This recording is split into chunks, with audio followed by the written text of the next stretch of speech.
name is Kunyalala Ndlovu, also known as Fort Rixon. I am an artist who specializes in printmaking and drawing, and my work is all rooted in Southern African history.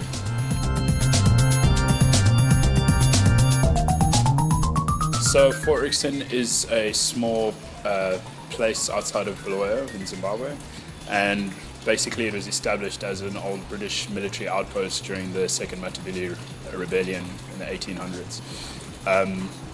Characteristically, that's where my family comes from, on my mother's side, and was one of the places where our first contact with major historical impact happened. So that's really what it represents. But I also like the idea of taking something so small and seemingly insignificant and trying to make it as big as possible.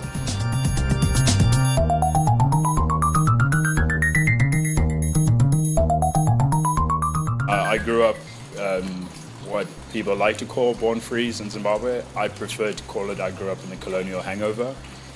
So I basically grew up in a very British influenced society, and then when I lived in London that all kind of informed itself. The fascinating thing about London is that historically and culturally there's so many nuances that are very similar to Southern Africa. So that initially sparked my interest in history and like those connections in between. And then having put the Cape Town element into it as well. Cape Town is essentially, as far as I can see and understand, where a lot of South Africa, modern South Africa, had been birthed from. All those three places, Zimbabwe, UK and South Africa, all sort of lean into each other to inform what I now do for work. And I find that quite fascinating. It's like this never-ending rabbit hole of, of information that I need to just continually plow.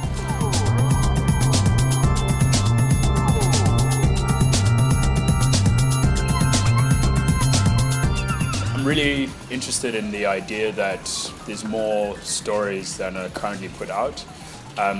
If anyone was to go by just common knowledge, if you were to go into exclusive books right now, probably the top books in there are going to be 90% Mandela. It's quite a dangerous idea. Whilst those stories are all true and relevant, there's so many other stories that need to be told and need to be expressed. So for me, it stems from just being inquisitive and also asking questions like, why are streets named in the way that they are? Why do we have certain statues in the way that they are? And through that, I consistently find hidden stories or things that are just noted so rushedly that no one even has time to pick it up and understand and fully unpack it. And I think on its own that's kind of an alternative history, because if you read and keep finding these stories, it creates its own picture. And I think that needs to come more to the forefront of what we talk about so that we can have new conversations and new dialogue on our own history.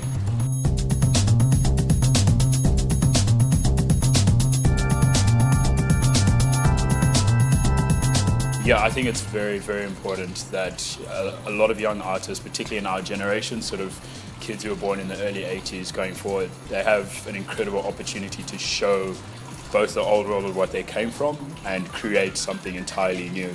There are people who are doing incredible things to just show and reflect the honest society that they come from. You know, the fact that we even have so many languages to express our own stories within, I think we should really have the most culturally enriched, diverse art market on the planet, because we have so many channels of expression. I think the challenge is going to be how we basically master that so that we are telling it in the right way and doing it complete justice. I think there's a lot of young people who are starting to do that, you know, who are starting to actually show that there's far more to offer here than meets the eye.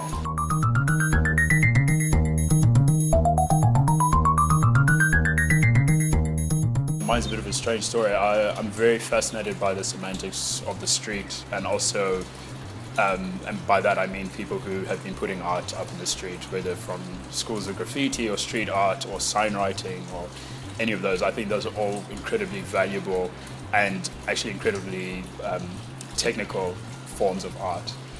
But I'm also quite fascinated in terms of printmaking. I love the idea that when printmaking came about, when Andy Warhol started making all those amazing screen prints, that he was trying to basically make that art accessible to people who might not understand all the semantics and the high talk of highbrow art. You should be able to create work that can sit in high-end galleries, but can also sit in someone's house in the most remote rural area possible and still be that connection And if you're making art like that, then it's speaking to the masses of people. And ultimately, that's my goal. That's what I want to achieve, and look back in life to know that, great, there was some amazing collectors who took some of my work, but a lot of people were just actually really normal people leading really straightforward lives. And I think there's something really exciting within that. The idea that art should be reserved for an exclusive audience, I don't know. I'm not sure how I feel about that at present. Maybe it's something I'm still working out, but it's definitely something that we should be exploring more to diversify it. And also just encourage open dialogue for younger people to jump in and feel they can express it in the same way.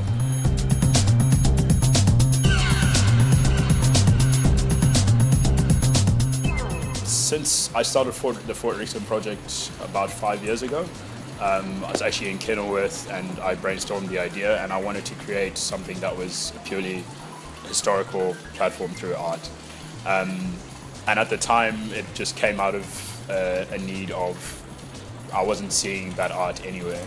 So as a point of memory, I tried to keep something consistently in there, and I realized through all my research and studies that at every major turning point in Southern African history, diamonds haven't been too far behind.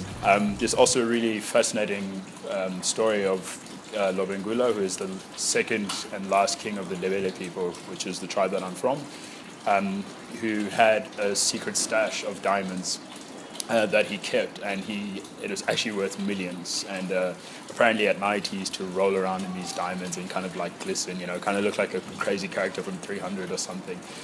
But he eventually hid those diamonds, and they're hidden somewhere. Some people believe just somewhere further north of the Zambezi River. So in all of my pieces, I always try to hide a diamond somewhere, sort of to remind myself of that's where it all came from. And also just to remind me of what I've created in the future, just in case I forget.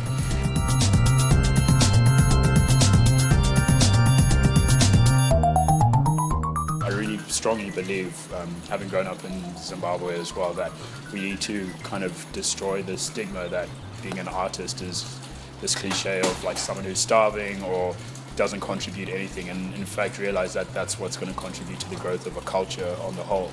When all the dust is settled and everything's blown over 100 years, all that will be left are those expressions.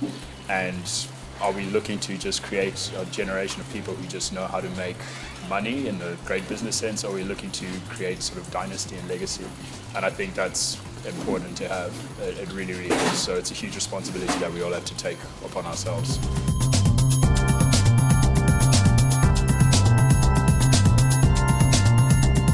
So hopefully in the next new season, if I can say that, I'm planning to do a couple of mural projects, one mainly in Zim, which should be pretty great.